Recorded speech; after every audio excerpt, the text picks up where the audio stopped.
Assalamualaikum warahmatullahi wabarakatuh. Baik, kami dari kelompok 5 akan membahas tentang phishing. Pertama-tama, puji syukur kehadirat Allah Subhanahu wa Ta'ala atas nikmat dan rahmatnya sehingga kita masih bisa melaksanakan presentasi kali ini. Baik, di sini saya akan memperkenalkan anggota saya. Yang pertama, Siti Adijah, saya sendiri sebagai moderator. Yang kedua ada Gadiatul Fadi Ahmad. Yang ketiga ada Iska Suci Ramadhani Samin. Yang keempat ada Mutia Zahrani. Yang kelima ada Wadewan Afifah Ahmad. Baik, langsung saja saya akan menjelaskan apa sih itu phishing. Phishing merupakan istilah yang berasal dari kata phishing yang memiliki arti memancing. Mengapa disebut memancing?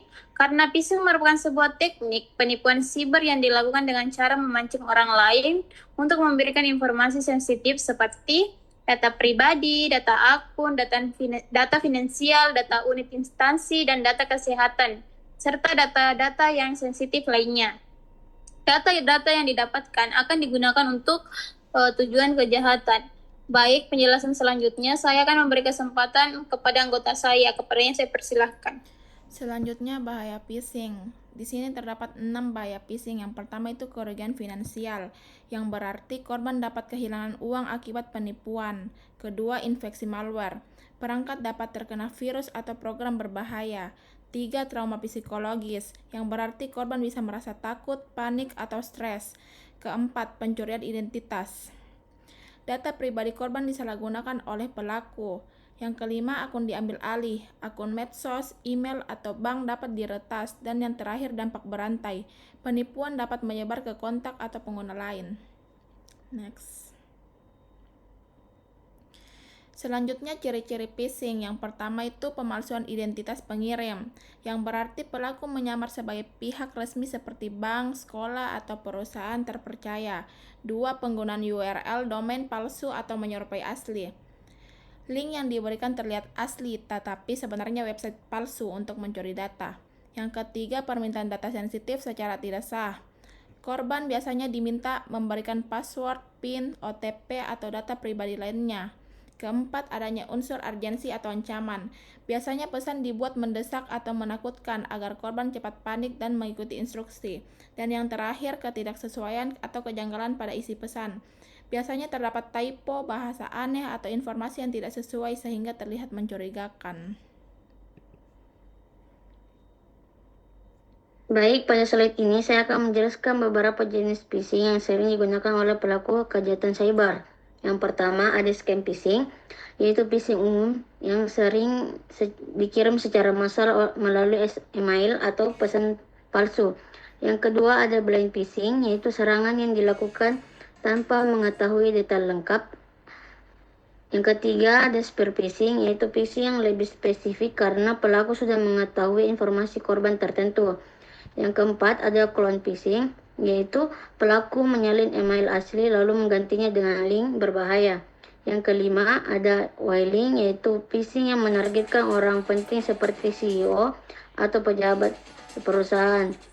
Yang keenam ada phishing, yaitu phishing melalui panggilan telepon. Yang ketujuh ada farming, yaitu teknik mengarahkan korban ke website palsu meskipun alamat dan yang dimasukkan sudah benar. Dan yang terakhir ada smishing, yaitu phishing melalui SMS atau pesan singkat. Selanjutnya,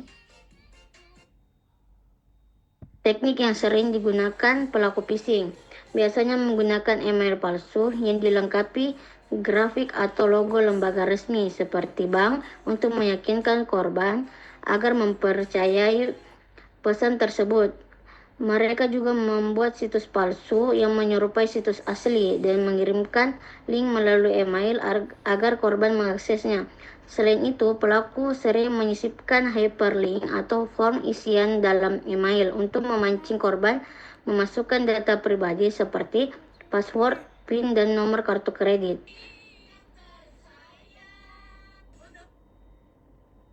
Baik, selanjutnya yaitu skenario serangan phishing.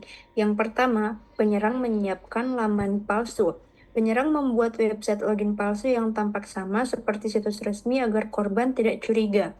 Halaman ini terlihat tetap seperti halaman yang asli dengan logo, tata letak, dan elemen desain yang akurat. Lalu yang kedua, mengirim email phishing. Penyerang mengirim email palsu yang seolah-olah dari pihak resmi, berisi peringatan atau masalah akun serta link ke situs palsu. Email tersebut berisi klaim bahwa ada masalah dengan akun mereka atau ada aktivitas mencurigakan. Misalnya, email tersebut dapat mengatakan akun Anda telah terdeteksi melakukan aktivitas tidak biasa. Klik di sini untuk mengamankan akun Anda.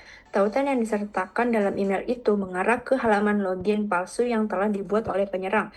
Lalu yang kedua, email yang meyakinkan. Yang ketiga, email yang meyakinkan. Email dibuat dengan bahasa profesional dan informasi yang terlihat valid agar korban percaya dan mengikuti instruksi. Penyerang bahkan bisa memuat informasi yang tampaknya pribadi yang mungkin telah mereka dapatkan dari bocoran data sebelumnya. Lalu selanjutnya, yang keempat yaitu korban mengklik tautan. Korban yang percaya pada email tersebut mengklik tautan tanpa menyadari bahwa itu adalah link berbahaya. Korban yang cemas karena menerima email yang tampaknya sah, mereka berpikir itu adalah upaya resmi untuk menjaga akun mereka tetap aman tanpa menyadari itu adalah halaman palsu. Lalu yang kelima, korban memasukkan informasi pribadi. Korban memasukkan data penting di situs palsu karena mengira itu halaman resmi. Di halaman login palsu, korban diminta untuk memasukkan informasi pribadi mereka seperti nama pengguna, kata sandi, nomor kartu kredit, atau informasi sensitif lainnya. Lalu yang keenam yaitu penyerang mendapatkan informasi. Data yang dimasukkan langsung diterima penyerang dan digunakan untuk akses akun atau tindakan penipuan. Ketika korban mengirimkan informasi mereka, data sensitif langsung diarahkan ke server yang dikendalikan oleh penyerang. Dengan informasi ini, penyerang bisa mengakses akun korban, mencari uang, atau melakukan tindakan lain yang merugikan. Lalu yang ketujuh, menghindari deteksi.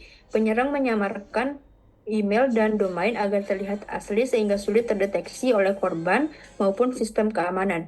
Penyerang seringkali menggunakan teknik untuk menghindari deteksi seperti menggunakan alamat email yang tampaknya sah atau mengubah halaman palsu secara berkala agar tidak terdeteksi oleh perangkat lunak pemblokir phishing. Mereka juga biasa menggunakan domain yang sangat mirip dengan domain asli yang hanya dengan perbedaan kecil.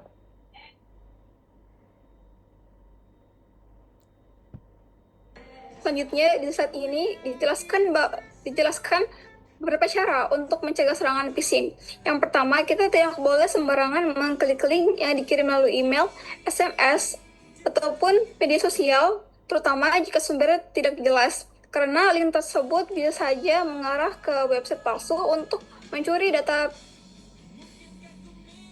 pribadi. Yang kedua, jangan membagikan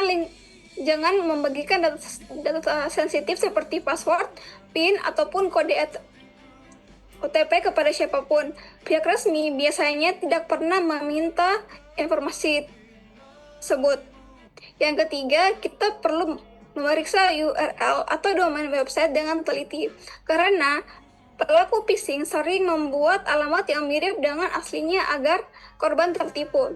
Selain itu, penggunaan autentifikasi 2 faktor atau 2FA sangat penting untuk memberikan keamanan tambahan pada akun. Dan yang terakhir, meningkatkan kesadaran serta edukasi pengguna juga diperlukan agar masyarakat lebih waspada terhadap phishing.